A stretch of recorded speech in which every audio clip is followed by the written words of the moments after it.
Hindi naging hadlang ang hirap sa pananalapi para sa isang Cebuano graduate na nakapasok sa top notchers list ng February 2025 Mechanical Engineers Licensure Examination.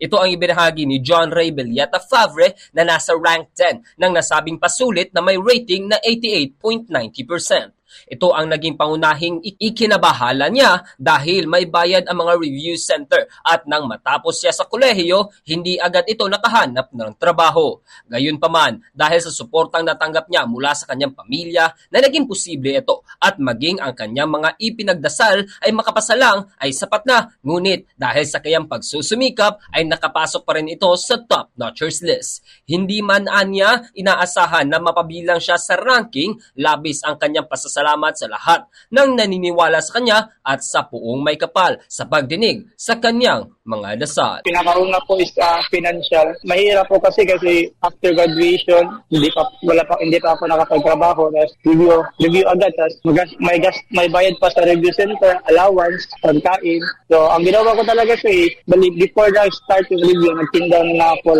kung anong naisipan kong itinda. Tapos nung nakulangan na, doon nang hingi na ako sa aking mga kapatid na another extra money pa tustos mo.